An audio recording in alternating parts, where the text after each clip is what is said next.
He did it again. Tom Cruise freaking did it again. But hey, let's get into it. It's your boy, EXP66Stitch, and yes, while Lilo and Stitch did come out, I made a friend. And he was like, you know what, dude?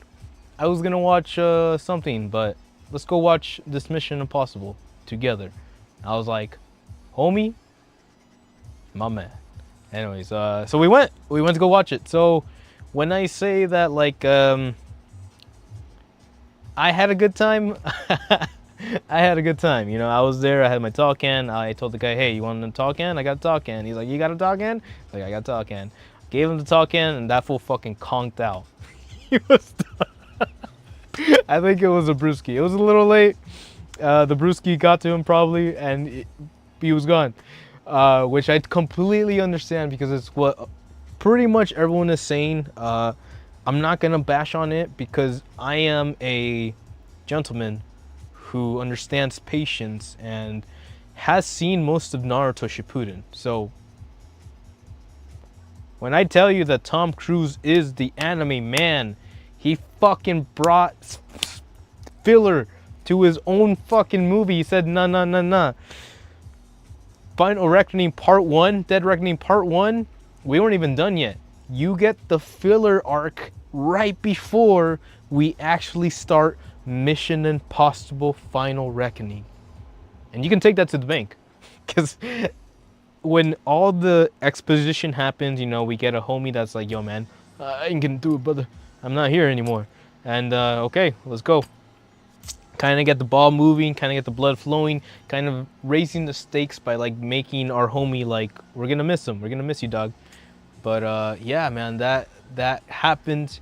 And, like I said, it's a lot of exposition. And I understand why people are bothered by the exposition.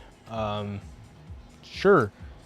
But I mean, to its credit, I mean, it just has like a lot of anime tropes, right? It really feels like the beginning of the final arc of the series, whereas where you get to kind of like get to everyone's backstory. Okay, if Tom Cruise is what I think he's if Tom Cruise is doing what I think he's doing with Mission Impossible, which is basically replicating Looping the Third in movie form, then yes, this is the final arc of Lupin the Third, where you get to Goemon's story, you get to Fujiko Mine's story, you know, you kind of like get this buildup of what it is that we're doing here, who's with us, what kind of like time do we have with this person, and trying to build that final chemistry, because it's some of the characters, specifically Mantis from Guardians of the Galaxy, yes, that's her. I didn't believe it, but the homie pointed it out. I was like, holy shit, that is her.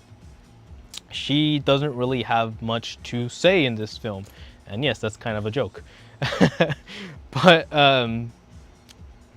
it's fair enough that for what this dude was trying to pull off, trying to get that final friendship is power Lupin the Third moment going on, I buy it. You know, I'm very chill. I'm not like, movies are fun. Movies are meant to be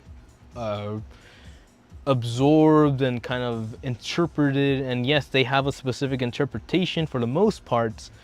But the beauty about movies is that there are so many emotions involved in those movies, films, that everyone kind of brings their own situation to the playing field. So I mean, yes, that's with any freaking book, any story, any video game.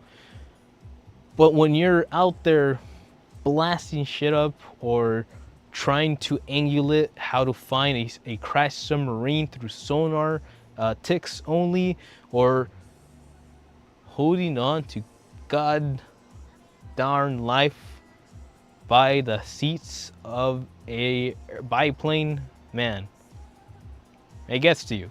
It makes you feel one thing: survival.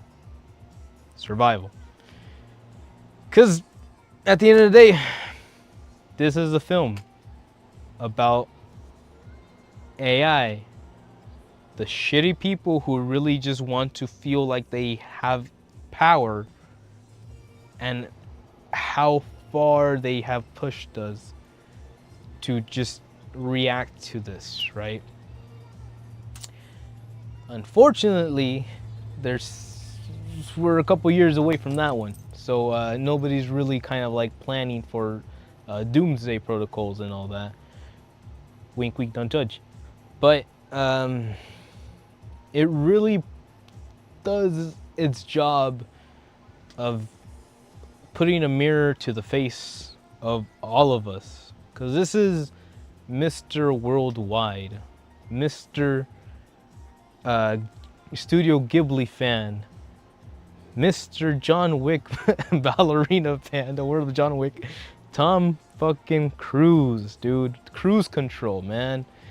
He's out there. He knows. He has been integrating with the world, the universe, and while he has maybe a weird ass religion to kind of like to jump off of, the fact that this guy sees in more besides just dollars and symbols and just like social status says more to me about his character than what the film's final product is, right? And I think that's why I give him more of a leeway, because there's no way this Japanese fan can be that bad. You know what I mean? No, I mean, there's no way my Japanese fan Tom Cruise can be this cute, or my little Tom Cruise can be this cute. But it is to its credit, right? We have those moments. We have those anime friendship is power moments. We have those anime, like, listen, man, let's just believe in the heart of the cards moments. We have all these huge set action pieces that are created on the simple fact of belief. There's no guarantee that any of this would have lined up or that it would have worked. But the man believes in his team. The man believes in family. And so, you know, I got a soft spot for these things, man. I like when someone who can fucking rock climb free-handedly and can hold their breath in subthermal waters for longer than 1 minute, and someone who can fucking like fly outside of an airplane or a biplane. That kid starts to earn my respect, you know what I mean? So if that kid has a thing or two to say about, hey man, maybe we should work together, or maybe we should stop being assholes, or maybe we should not fucking nuke each other, it ain't all bad, right? But it is what it is. So at the end of the day, this film does its thing of getting all that nostalgia bait, getting all those characters, going full Super Smash Brothers, with the invitation being like, everybody's here.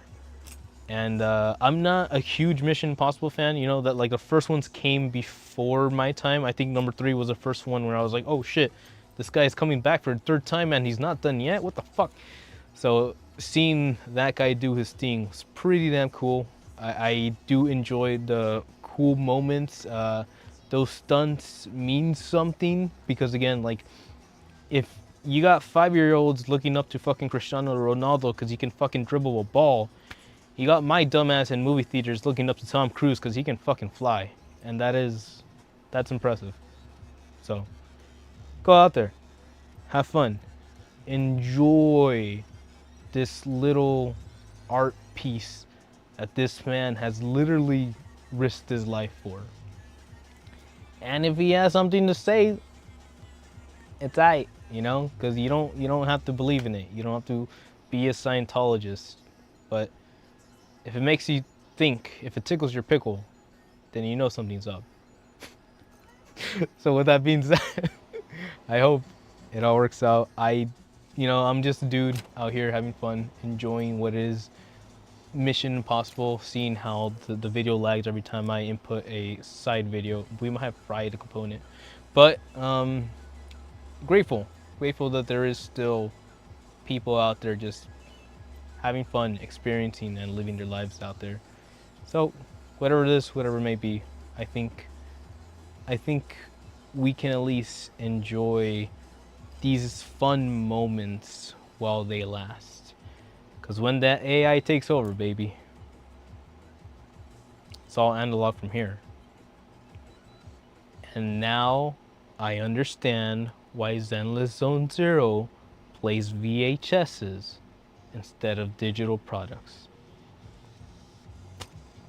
But hey, it's your boy, EXP666, having a good time, being fun. And if you haven't checked it out, our homeboy, Sunny Set, uploaded Panty and Stocking. What is Panty and Stocking? Oof. It's worse than whatever you think it is. But I love her. So, with all that being said, check you guys out in the next time. Ciao. Matane. Stay frosty. Watch those films.